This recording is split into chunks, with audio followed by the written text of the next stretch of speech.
വർഷത്തിൽ 2 തവണ മാത്രം ഇവിടെ നടക്കാറുള്ള ഒരു മഹാത്ഭുതമുണ്ട്. എൻ്റെ ചേട്ടനും ചേച്ചിയും കൊച്ചും അങ്ങ് ഡൽഹിയിലാണ്. അപ്പോൾ അവർ വർഷത്തിൽ 2 തവണയാണ് വരാറുള്ളൂ. അപ്പോൾ അവർ വരുന്നതിൻ്റെ തലേദിവസമാണ് ഞാൻ അവരുടെ മുറി ക്ലീൻ ചെയ്യാറ്. അവരുടെ മുറി എൻ്റെ കയ്യിലാണ്. കാരണം അവർ 2 വട്ടം വരാറുള്ളൂ. അതുകൊണ്ട് തന്നെ ഈ മുറിക്ക് വേറെ പർപ്പസ് ഒന്നും ഇല്ലാത്തതുകൊണ്ട് ഞാനിത് ആക്റ്റീവായി പോകണം എന്നുള്ളൊരു ഒറ്റ ചിന്താഗതി എനിക്കുള്ളതുകൊണ്ട് മാത്രം ഞാൻ ഈ മുറിയിൽ താമസിക്കുന്നു. ഏത് എൻ്റെ മുറി ഞാനിവിടെ വർക്കിംഗ് സ്റ്റുഡിയോ ആക്കി മാറ്റിയേക്കാണ്. ഏത് അതാണ് പൊടി പൊടി കിടപ്പുണ്ട്. അതും സെറ്റ് ചെയ്യണം. അപ്പോൾ ഇന്നത്തെ പരിപാടി ക്ലീനിങ് ആണ്. എത്രയും പെട്ടെന്ന് തന്നെ ക്ലീനിങ് തീർത്ത് മുറി ഒന്ന് വെടിപ്പാക്കിയിട്ട് വേണം പോയി വിരാട് കോഹ്ലിനെ വരയ്ക്കണം. RCB കപ്പടിച്ച് പറഞ്ഞാണല്ലോ. അപ്പോൾ അതുകൊണ്ട് തന്നെ വിരാട് കോഹ്ലിനെ ഒന്ന് വരച്ച് കുറച്ച് റീച്ച് ഉണ്ടാക്കാൻ പറ്റുമോ നോക്കാൻ പോവാണ്. അപ്പോൾ അതുകൊണ്ട് തന്നെ എത്രയും പെട്ടെന്ന് ക്ലീനിങ് തീർത്തിട്ട് വേണം പടം വരയ്ക്കാൻ. അപ്പോൾ നമുക്ക് നേരെ ക്ലീനിങ്ങിലേക്ക് ഇറങ്ങാം.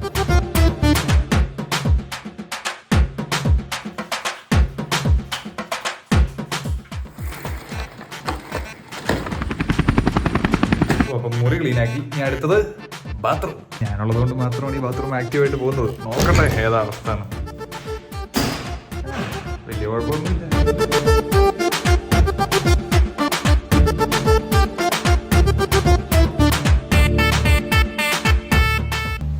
അങ്ങനെ ക്ലീനിങ്ങും പരിപാടികളൊക്കെ കഴിഞ്ഞു. ഇനി നേരെ വരയ്ക്കാൻ കാരണം തലയൊക്കെ ഭയങ്കരമായിട്ട് പെരിക്കുന്നു. അപ്പോൾ അതുകൊണ്ട് ഒന്ന് പോയി കുളിച്ചിട്ട് അടുത്ത പരിപാടിയിലേക്ക് കിടക്കാം. പിന്നെ ട്രാൻസാക്ഷൻ ആയേക്കാം. ഇപ്പോഴാണ് ഒരു ആശ്വാസമായത്. അപ്പൊ നമുക്ക് പയ്യനി വരയിലേക്ക് കിടക്കാം. ചെറിയൊരു ചേഞ്ച് ഓഫ് പ്ലാൻസ് ഉണ്ടായി. നമ്മള് ചേച്ചിനെ കൊച്ചിനെ എടുക്കാനായിട്ട് നേരെ മാറാടിക്ക് പോവാം. ചേച്ചി വിളിച്ചായിരുന്നു. അപ്പൊ അത് കാരണം സമയം 5 മണിയായി. അതുകൊണ്ട് നേരെ ഇനി മാറാടിക്ക് പോവാ. അവരെ കണ്ടിട്ട് ഇപ്പൊ ഒരു 2-3 മാസമായി. 2-3 മാസം കൂടിയാണ് കാണണേ. അവൻ പയ്യെ കമന്ന് തുടങ്ങിയ സമയത്താണ് അവൻ തിരിച്ച് ഡൽഹിക്ക് പോയത്. ഇപ്പൊ ആശാൻ പയ്യെ എണീറ്റൊക്കെ ഇരിക്കും. പയ്യെ കയ്യിലൊക്കെ പിടിച്ച് എണീറ്റൊക്കെ നിൽക്കും. അപ്പോൾ അതുകൊണ്ട് ഈ മാസം പയ്യെ നടക്കുന്നത് തുടങ്ങുമെന്നൊക്കെ നമുക്ക് പ്രതീക്ഷിക്കാം. അതുകൊണ്ട് പേപ്പം ഭയങ്കര എക്സൈറ്റഡ് ആണ് അത് കുട്ടനെ കാണാൻ. അപ്പോൾ എന്തായാലും പോയിട്ട് വരാം. നല്ല ഉറക്കത്തിലാണ്.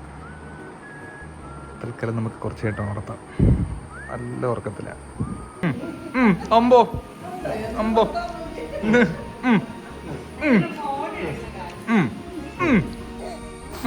പോവാം. ആഴക്കുളത്തിന് പോവാം. അപ്പാപ്പനെ അമ്മാവനെ കൊണ്ടുവന്നെങ്കിൽ കൂടെ പോലെന്ന് പറ.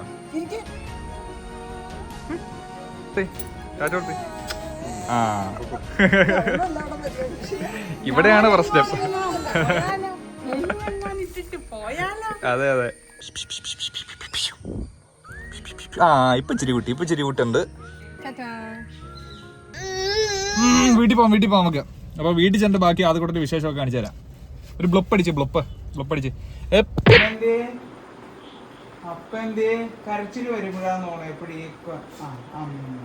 കൺഫ്യൂഷനിലാണ്.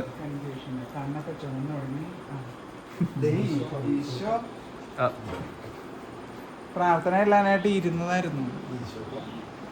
സഹിച്ചിരിക്കുക. ചേച്ചി ഇവിടെ സൈഡിലുണ്ട് എന്നുള്ള ഉറപ്പിലിരിക്കണതാ. അത് കൂട്ടാ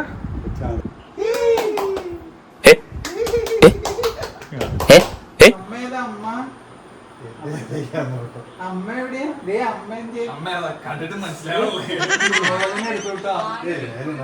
എല്ലും ഉണ്ടായി ഇടിച്ചു.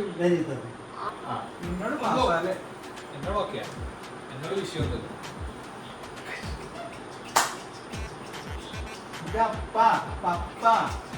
അതെ അപ്പച്ചനോ? ഞാൻ മമ്മീനെ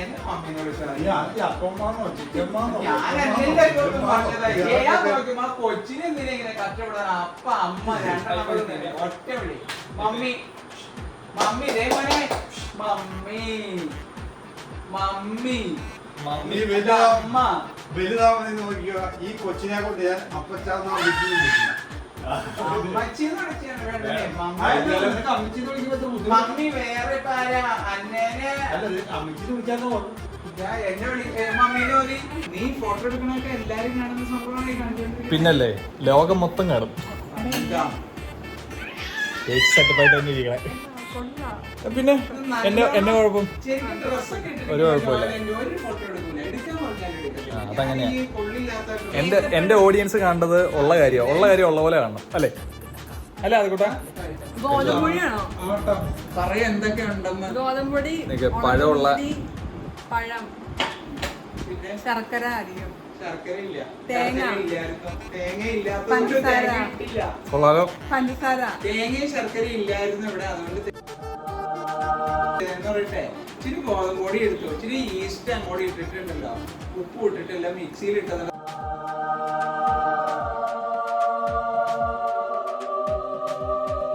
ഇലയില് ഇവിടെ എന്നിരിക്കണ നെയ്യാണ് എനിക്കറിയില്ല.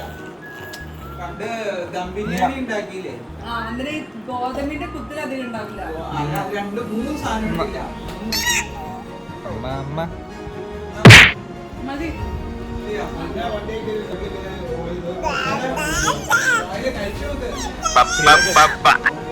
തിലകൻ തിലകൻ ഞാൻ എവിടെയാ? കുഞ്ഞ് എവിടെയാന്ന് പറഞ്ഞേ? എവിടെയാന്ന് പറഞ്ഞു? പറ. എനിക്ക് സ്വന്തമായി 3 പ്രോപ്പർട്ടി ഉണ്ട്. ഒന്ന് വാഴക്കുളം, ഒന്ന് കായനാട്, ഒന്ന് Delhi. I am feel rich. മിക്കവാറും തന്നെ. മണി ഞങ്ങൾക്കൊരു പ്രശ്നമല്ല. ഞങ്ങൾക്ക് സ്വന്തമായി 3 വീടൊക്കെ ഉണ്ട്. അതുകൊണ്ട് ഏതാന്ന് എടുത്ത് ചോദിക്കണം. പറ്റില്ല. ഞങ്ങൾ വർത്താനൊക്കെ പറയാം, ചിരിക്കുകയൊക്കെ ചെയ്യാം. പേപ്പർ